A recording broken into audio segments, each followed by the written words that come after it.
اعوذ باللہ من الشیطان الرجیم بسم اللہ الرحمن الرحیم یا ایہا الذین آمنوا قوا انفسکم واہلیکم نارا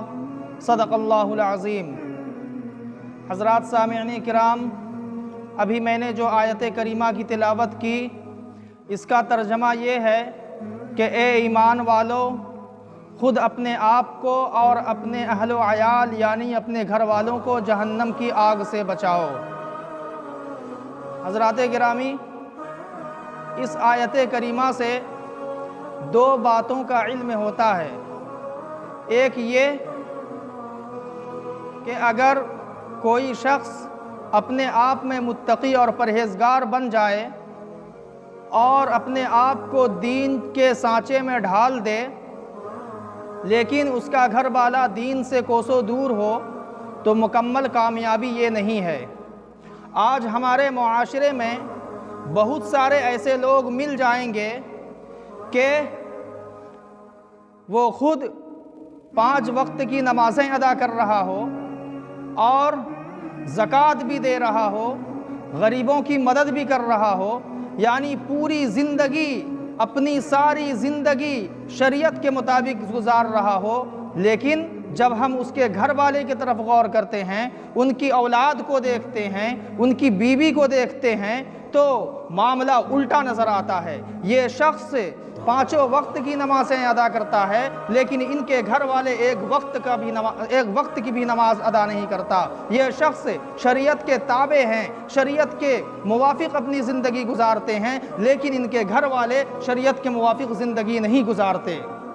تو اللہ رب العزت نے فرمایا کہ یہ مکمل کامیابی نہیں ہے،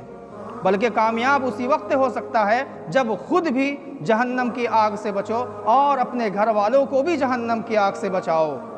اسی لیے سورۃ حریم میں اللہ رب العزت نے ارشاد فرمایا، یا ایھا الذین آمنوا قوا انفسکم واہلیکم نارا، کہ اے ایمان والو، تم اپنے آپ کو اور اپنے گھر والوں کو جہنم کی آگ سے بچاؤ۔ دوسری بات یہ ہے کہ اللہ رب العزت نے لفظ نار کا استعمال کیا،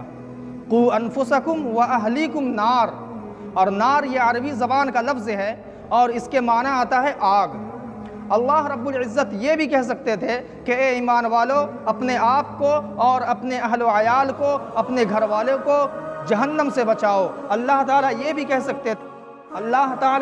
سکتے تھے کہ اے ایمان والو، اپنے آپ کو، اپنے آل و اولاد کو میرے عذاب سے بچاؤ، لیکن اللہ نے یہ نہیں کہا، بلکہ اللہ نے لفظ نار کا استعمال کیا۔ اس میں بھی بڑی حکمت ہے۔ آج کل جب ہم کہتے ہیں کہ آپ تو بہت بڑے نمازی ہیں، آپ دیندار ہیں، آپ کی زندگی شریعت کے مطابق گزرتی ہے، لیکن آپ کے گھر والے دین سے کوسوں دور ہیں، آپ انہیں سمجھاتے نہیں، تو وہ یہ کہہ کر نکل جاتا ہے کہ مولانا زمانہ ہی خراب ہو گیا، میں اپنی اولاد کو سمجھاتا ہوں، میں اپنے گھر والے کو سمجھاتا ہوں، لیکن ماننے کو تیار نہیں، وہ میری بات مانتے ہی نہیں ہیں۔ اللہ تعالیٰ نے اسی لیے لفظ نار کا استعمال کیا، یعنی آگ سے بچاؤ۔ کسی شخص کا بچہ آگ کو خوشنما اور خوش منظر سمجھ کر آگ کی طرف بڑھ رہا ہو، آگ کو پکڑنے کی کوشش کر رہا ہو، کیا آپ دل پر ہاتھ رکھ کر سوچئے، اگر والدین حقیقی والدین ہوں گے، حقیقی ماں باپ ہوگا، تو وہ صرف ایک کونے میں بیٹھ کر اپنے بچے کو یہ نہیں کہے گا کہ اے میرے لخت جگر، اس آگ کی طرف مت جاؤ، یہ آگ تمہیں جلا دے گی، یہ آگ تمہیں تباہ و برباد کر دے گی، اس سے انسان جل جاتا ہے، اس لیے تم اس کی طرف مت جاؤ۔ بلکہ اس پر صرف اکتفا نہیں کریں گے، بلکہ جب تک اپنے بچے کو اس آگ سے دور نہیں کر دیں گے پکڑ کے، اس وقت تک اس کے ماں باپ کو چین نہیں ملے گا۔ اللہ رب العزت نے فرمایا کہ جب دنیا کی آگ سے تم اپنے بچے کو بچانے کے لیے صرف نصیحت پر، صرف زبان سے بول لینے پر اکتفا نہیں کرتے، اسی پر بھروسہ نہیں کرتے، تو جہنم کی آگ جو دنیا کی آگ سے کئی زیادہ گنا بڑھی ہوئی ہے، اس سے تم صرف بول کر اور زبانی نصیحت پر کیسے اکتفا کر لیے اور کیسے بھروسہ کر لیے؟ بلکہ اس سے زیادہ کوشش ہونی چاہیے۔ جس طرح دنیا کی آگ سے ہم اپنے بچے کو بچاتے ہیں، اس سے زیادہ کوشش ہونی چاہیے کہ ہم اپنے بچے کو، ہم اپنی اولاد کو، ہم اپنے گھر والوں کو، ہم اپنی بیوی کو جہنم کی آگ سے بچانے کی کوشش کریں۔ خود جہنم کی آگ سے بچ گئے،